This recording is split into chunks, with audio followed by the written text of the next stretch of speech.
tinotenda shoko rakasvika WhatsApp takaiona makati mave kuda kudaidzi muite kakirai kuno tinobonga shoko rakasvika WhatsApp takaiona makati mave kuda kudaidzi muite kakirai kuno taitarisira kuona sadombo vauye vatisime shoko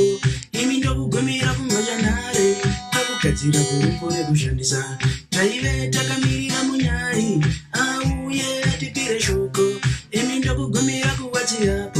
pakugadzira gurupu rekushandisa zvino ini ndanga ndatoronga kwira bhazi kunanga kumusha ndikati padati tasangana tikuonana musi wechisi vakuwacha vati musazvinetse kumba kwenyu isi vatitsike tichagadzira semumitini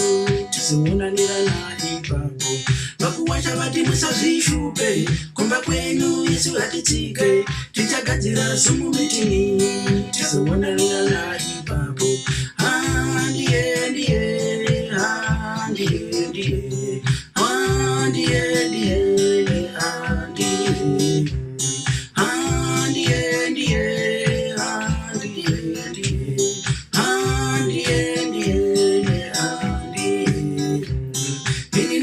Pana chakaipa tiri kwese kunzungu nekunimo aiwa tichapedzera namugutu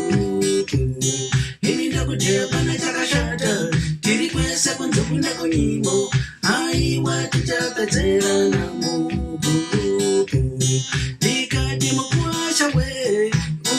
unoshanda piko ndiri yatibini mugutu naiwe mukuwasha we unopata piko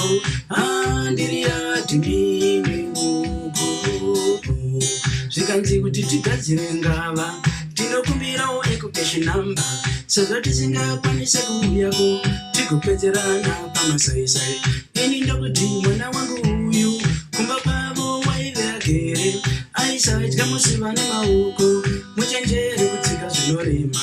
ini ndokuti mwana wangu uyu kumba kwavo vaive udza aisadya musiva nekurumirira muchenjere kutsika zvinorema ndokuti sari zvako satombo chakatendedzane chakatanga zimumiting handisi kupinda unless makatsinga zvodinoda kana mombe dzaramba kubuda rusambo vane chakutipa chitipa ichero bitikoini tisareto nekutamba kana mombe dzaramba kubuda rusambo vane chakutipa chitipa ichero bitikoini tisareto nekutamba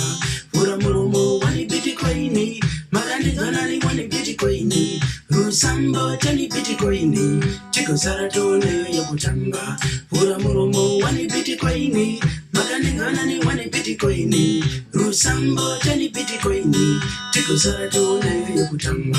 matekenya neku wani bitikoini majazi wani bitikoini rusambo tani bitikoini tikozara tona yokutamba